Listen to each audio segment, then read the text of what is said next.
Preparing for a senior commercial banking portfolio manager interview? You've reached Candy Mentor, and this video is for you. We'll walk through 15 key questions you're likely to face. For each question, you'll see a sample answer, followed by the key points to cover. Subscribe, like, and share, and drop a topic request in the comments. Question 1. Walk me through how you underwrite a middle market credit request from initial screen to approval. I start with the business model, cash conversion, management quality, and industry risk. Then I normalize EBITDA, test debt service capacity, review collateral, identify primary and secondary repayment sources, and compare leverage to policy and peers. I structure around risks using covenants, amortization, reporting, and pricing. Before approval, I pressure test the downside case and make sure the memo tells a clear story. Why this borrower can repay through a cycle. While answering, focus on business assessment, repayment sources, financial spreading, risk rating, collateral, structure, covenants, pricing, approval process, and how you translate analysis into a defensible credit recommendation. Question 2. How do you determine whether a borrower's EBITDA is reliable for debt service analysis? EBITDA is only useful if it converts to cash. I review add-backs carefully, separating true one-time items from recurring adjustments dressed up as extraordinary. I reconcile EBITDA to operating cash flow, then deduct taxes, maintenance capex, distributions, and working capital needs. I also check margin trends, backlog, customer concentration, and accounting changes. If adjusted EBITDA looks aggressive, I underwrite to a lower number and size debt to sustainable cash flow. Make sure to cover quality of earnings, recurring versus non-recurring items, owner add-backs, working capital needs, capex, customer concentration, accounting policies, and whether cash flow converts into actual liquidity. Question 3. What financial ratios matter most when managing a commercial banking portfolio? The core ratios are leverage, debt service coverage, fixed charge coverage, liquidity, and working capital efficiency. For a C&I borrower, I care about debt to EBITDA, cash conversion cycle, borrowing base availability, and current liquidity. For CRE, DSCR, loan to value, occupancy, and lease rollover drive the view. Ratios are signals, not answers. I use them with trend analysis, peer context, covenant headroom, and management's ability to react when performance weakens. In your answer, talk about leverage, fixed charge coverage, DSCR, liquidity, working capital turnover, borrowing base availability, tangible net worth, margin trends, and how ratio relevance changes by industry. Question 4. How would you handle a borrower that trips a financial covenant? First, I determine whether the breach is technical, timing-related, or evidence of credit deterioration. I get updated financials, management commentary, revised projections, borrowing base support, and liquidity detail. If repayment capacity remains intact, a waiver or amendment may be appropriate, usually with tighter reporting, revised covenants, or pricing. If the breach signals deeper stress, I downgrade the risk rating, reassess collateral, and involve credit leadership or special assets early. Be sure to mention fact gathering, materiality, root cause analysis, updated projections, risk rating impact, waiver versus amendment, pricing changes, enhanced reporting, collateral review, and communication with relationship managers. Question 5. Describe your approach to risk rating a commercial borrower. I risk rate based on both repayment capacity and expected volatility. Financial metrics matter, especially leverage, coverage, liquidity, and trends. But I also weigh management quality, industry cyclicality, customer concentration, collateral support, and sponsor or guarantor strength. I compare the result to rating definitions and prior ratings to avoid drift.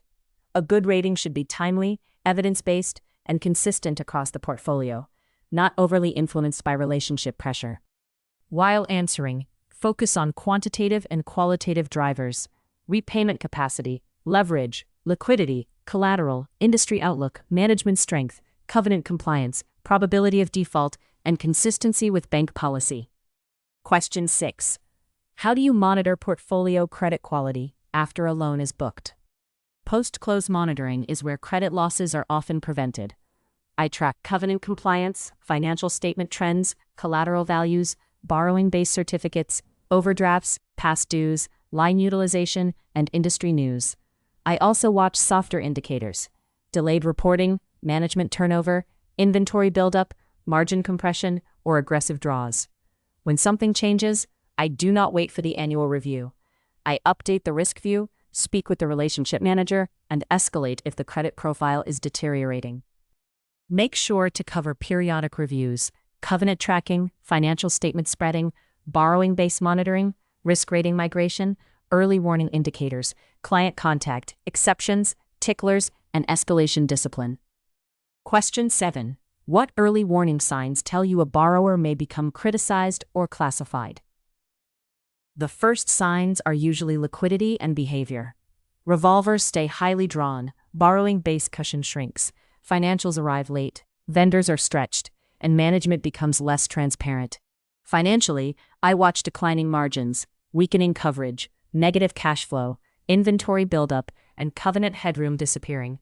External signals matter too, like lost customers or industry downturns. When several indicators appear together, I reassess the risk rating before the credit formally defaults. In your answer, talk about declining revenue, margin compression, covenant pressure, delayed reporting, liquidity erosion, excess revolver usage, payables stretching, collateral deterioration, management changes, and customer or supplier losses. Question 8. How do you structure a loan when the borrower has strong growth but limited collateral? If collateral is limited, the structure must rely on predictable cash flow and tight monitoring. I would size the facility to conservative EBITDA, require meaningful equity support, set leverage and fixed charge covenants, and increase reporting frequency. For a revolver, I may still use a borrowing base, even if advance rates are conservative.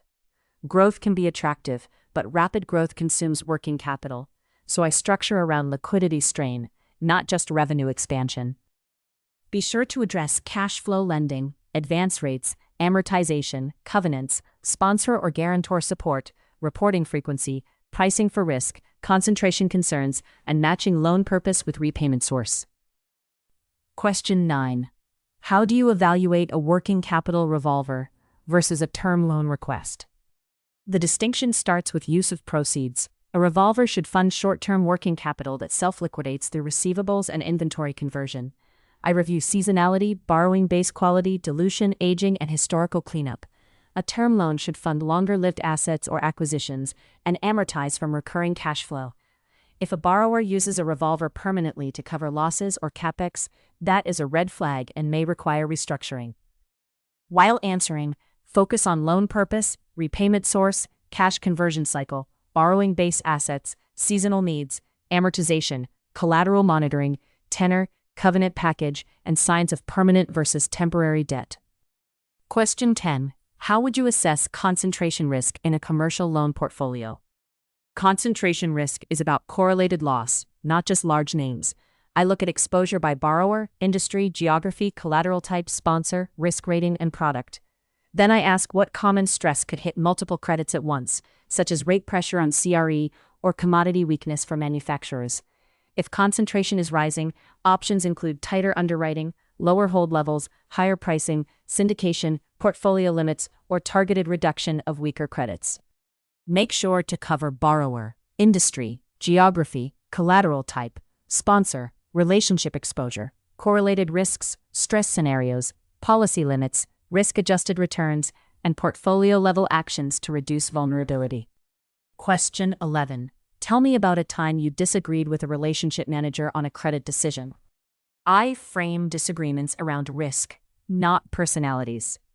In one case, a relationship manager wanted to renew a facility with minimal changes, despite deteriorating coverage and slow reporting. I showed the trend analysis, covenant headroom, and downside liquidity case, then proposed a path: shorter tenor, monthly reporting, a borrowing base, and a pricing step-up. That preserved the relationship while reducing risk. The key is offering a bankable alternative, not simply saying no. In your answer, demonstrate balanced judgment, partnership, evidence-based challenge, client sensitivity, escalation when needed, alternative structures, protecting the bank, and maintaining productive relationships with front office teams. Question 12. How do rising interest rates affect your portfolio management decisions? Higher rates pressure borrowers through increased debt service, lower valuations, and refinancing risk. I identify floating rate exposure, weak fixed charge coverage, near-term maturities, and sectors with rate-sensitive demand.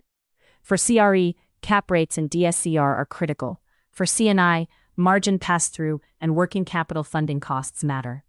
I may stress interest expense, tighten covenants, encourage hedging, reduce exposure, or require more liquidity. Rate shocks often reveal borrowers that were underwritten too thinly. Be sure to discuss debt service burden, floating rate exposure, DSCR compression, hedging, deposit behavior, refinancing risk, collateral valuations, cap rates, covenant cushions, and which sectors are most vulnerable. Question 13. What would you include in a strong annual review memorandum for an existing borrower? A strong annual review should refresh the full credit story, not just update last year's numbers. I include business developments, management commentary, financial performance versus budget, covenant compliance, risk rating rationale, collateral position, borrowing-based trends, exposure summary, and industry outlook. I also address exceptions, upcoming maturities, and relationship profitability. The recommendation should be explicit: renew, modify, reduce, or exit, with structure tied directly to the borrower's current risk profile. While answering, focus on updated business performance, financial trends, covenant compliance, risk rating support, collateral analysis, management discussion, industry outlook, relationship profitability, policy exceptions, and clear recommendation. Question 14. How do you approach a troubled credit that may need to move to special assets? I move early when repayment capacity, collateral coverage, or management transparency deteriorates materially. The first step is a clear assessment of liquidity runway, default status, collateral value, guarantor support, and realistic enterprise value. I then coordinate with credit leadership, legal, the relationship team, and special assets. The goal is to preserve optionality: forbearance, restructure, additional collateral, asset sale, or exit. Delaying transfer usually reduces recoveries and increases execution risk.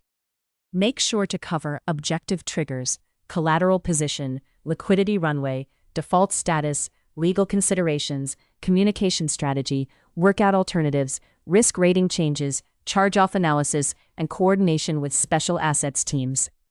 Question 15. Why are you suited for a senior commercial banking portfolio manager role? This role fits me because I combine disciplined credit analysis with practical portfolio judgment. I can underwrite complex borrowers, monitor risk migration, challenge assumptions, and still partner constructively with relationship managers. At the senior level, judgment matters as much as technical skill, knowing when to support growth, when to tighten structure, and when to escalate. I also enjoy mentoring analysts and improving portfolio processes so the bank grows safely through the cycle. In your answer, connect credit judgment, portfolio discipline, communication skills, leadership, relationship partnership, regulatory awareness, problem credit experience, mentoring, and ability to balance growth with sound risk management. If you are still with us, congratulations, you are much ahead of the rest and serious about preparing for your interview. We hope we were able to add value to your preparation and create some helpful content. Do not forget to like and share this video. Your small act can do great things for us.